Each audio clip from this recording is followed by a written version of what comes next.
Yo les amis, c'est Finger Pilote, j'espère que vous allez bien. J'ai le plaisir de vous retrouver aujourd'hui pour le débrief, voire le décryptage de la 78e édition du Grand Prix de Monaco.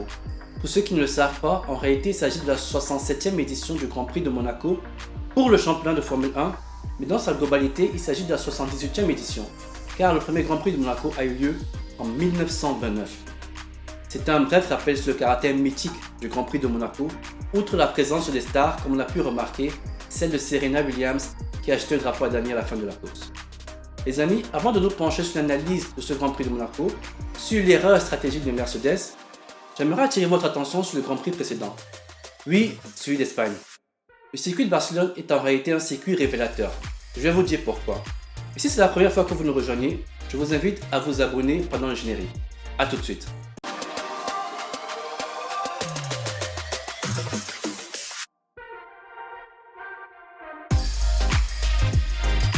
Finger Pilote. L'Espagne est connue pour être un circuit révélateur, tant nous avons des virages à moyenne vitesse et rapides dans les secteurs 1 et 2.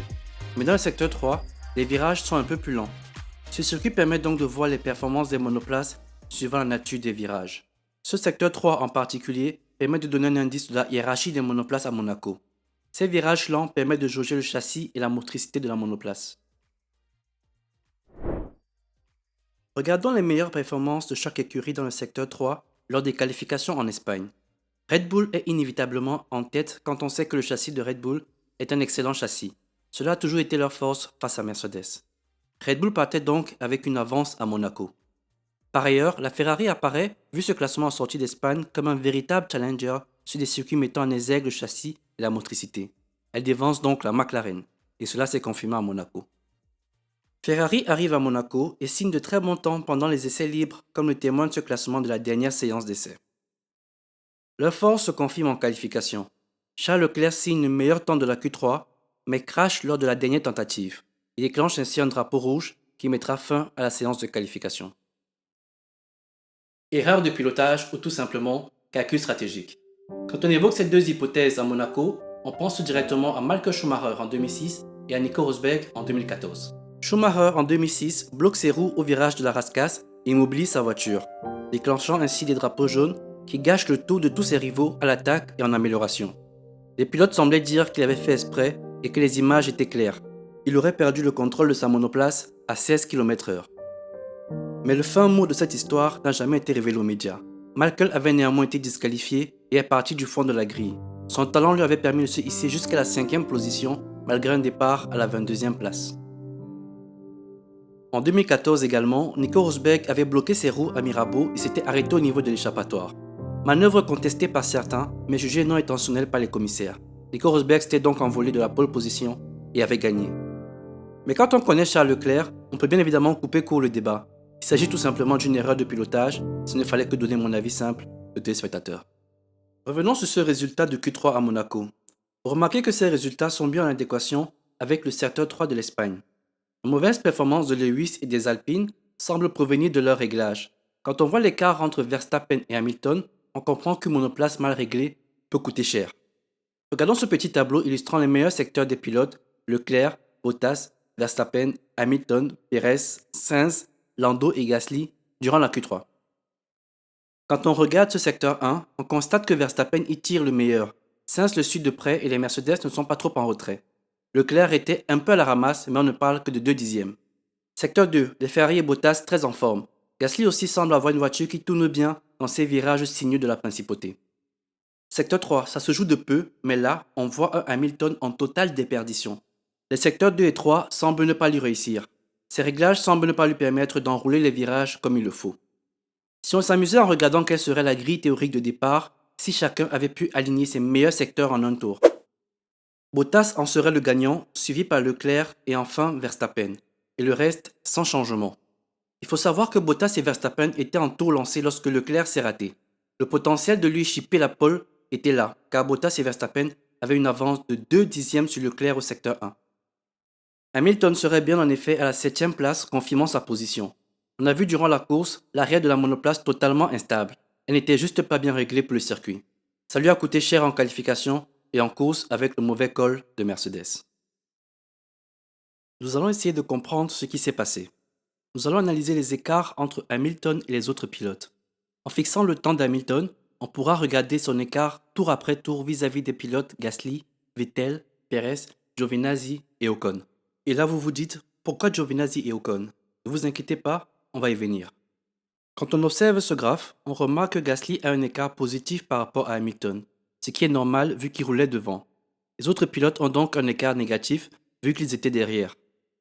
La courbe croît soudainement au tour 29 car Hamilton rentre au stand à la fin de ce tour.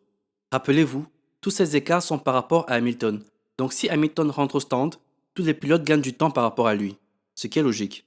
Les pilotes en retard se rapprochent ou le dépassent, et ceux devant s'en éloignent. L'analyse de ces écarts montre que Giovinazzi et Ocon ne tiennent pas le rythme de Hamilton. L'écart augmente tour après tour. Vettel et Perez ne suivaient pas le rythme au début, mais à partir du tour 12, ils revenaient petit à petit sur Hamilton. Mais en réalité, Hamilton roule près de Gasly en moins de 2 secondes tout le temps. Son rythme est totalement calqué sur celui de Gasly. Vu que Gasly n'augmente pas son rythme quand Vettel et Perez le font, Hamilton est pris au piège. Hamilton effectue donc son arrêt au stand au tour 29, et tous ceux qui étaient suffisamment proches de lui le dépassent. Il ressort et fait un tour rapide, malheureusement pas suffisant pour dépasser Gasly, qui ressort devant lui. En réalité, Mercedes arrête Hamilton parce qu'il a une réelle opportunité de pousser et d'augmenter son rythme. Regardez la position des pilotes lorsque Hamilton sort des stands. Il a le champ libre pour pousser à fond. Mazepin est assez loin et ne l'inquiétera pas pendant tout son tour de sortie. Mercedes est rassuré d'avoir ce champ libre pour réaliser cet arrêt. Mercedes devait tenter cet arrêt car Bottas se plaignait des pneus. Par peur qu'Hamilton souffre également de la dégradation des pneus soft comme Bottas, on l'a donc arrêté. Est-ce que Giovinazzi aurait été une menace? Oui, si Gasly ralentissait encore le rythme.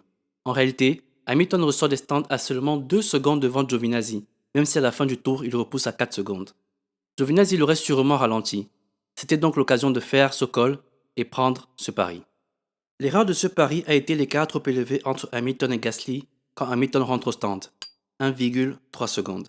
Il aurait fallu se rapprocher un peu plus car à la sortie des stands de Gasly, Hamilton est si proche mais pas suffisamment. On pourrait estimer à 1 dixième de seconde. L'erreur était donc cet écart trop important entre Hamilton et Gasly sans réelle marge de sécurité. Mercedes devait tenter quelque chose, ne sachant pas quand Gasly allait s'arrêter. Mais regardons la course de Vettel. Vettel augmente son rythme considérablement jusqu'à son arrêt au stand. Il creuse l'écart avec Hamilton. Gasly a perdu du temps. Ce tableau vous montre une comparaison des taux d'arrêt au stand. Gasly et Hamilton font pratiquement le même temps. Vettel fait 8 dixièmes de moins. Il est clairement plus rapide. Mais l'échec est venu de Gasly qui a mis 2 secondes de plus qu'Hamilton dans son tour de sortie pour chauffer ses pneus. Gasly n'a clairement pas été à l'attaque. Conséquence, Vettel réalise l'undercut sur Gasly. Pour conclure, Gasly a quelque peu ruiné sa propre course et celle de Hamilton sans s'en rendre compte à mon avis. De plus, l'arrêt raté de Bottas ne viendra pas arranger les affaires de Mercedes car Red Bull déroule tout à la perfection et s'empare de la tête du championnat pilote et constructeur. Avec ce deuxième abandon de Bottas, Norris profite même et le dépasse. Perez se rapproche de Bottas et pourrait même devenir menaçant. Mercedes doit se réveiller. Et si on évoquait la course de Red Bull? Pour commencer, Max grille la politesse à Bottas au départ, comme à son habitude.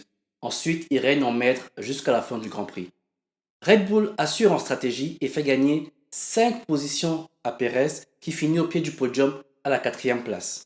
C'était un excellent week-end pour Red Bull qui s'en souviendra sûrement pendant très longtemps et en particulier Max Verstappen qui a gagné sa première victoire sur le circuit mythique de la Principauté de Monaco. Depuis 1950, le Grand Prix de Monaco n'aura été remporté que 10 fois par un pilote partant en dessous du 3e rang, ce qui coupait court tout espoir pour Lewis Hamilton de gagner ce Grand Prix. La victoire de Red Bull, de Ferrari et de McLaren n'est donc pas étonnante quand on parcourt tous les éléments que nous avons vus ensemble. Je salue tout de même ce trio jeune qui constitue le podium ce week-end. J'insiste bien sur jeune. Il aura bien manqué Charles Leclerc à la bataille. Aujourd'hui, pour la première fois, j'aimerais me risquer à un pronostic. Au vu des 5 Grands Prix précédents, je vous propose mon top 10 des pilotes pour la saison 2021. Ce top 10 sera bien évidemment actualisé après le Grand Prix de Hongrie en août. Et je vous propose qu'on en discute également en commentaire.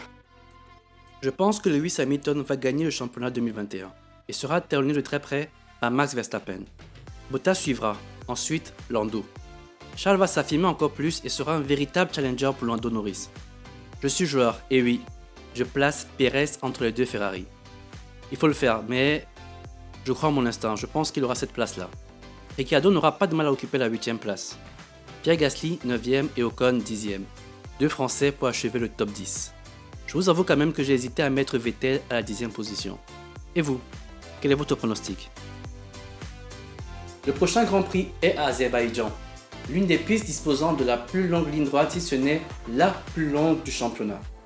À l'heure où la flexibilité des ailerons arrière de Red Bull, Alpine et Ferrari est remise en cause et que la FIA semble vouloir repousser ses contrôles de conformité jusqu'au Grand Prix de France, assisterons-nous à des réclamations. Quand on sait que cet aileron mobile peut réellement constituer un avantage sur les longues lignes droites de Bakou. En tout cas, Mercedes et McLaren semblent être sur le qui-vive. Affaire à suivre. Les amis, dites-moi ce que vous avez pensé de ce débrief du Grand Prix de Monaco, mais également de mon pronostic. Bien évidemment, n'oubliez pas de partager la vidéo, de la liker et surtout de s'abonner si ce n'est pas déjà fait. Et moi je vous dis à très vite, c'était Finga Pilote. Ciao!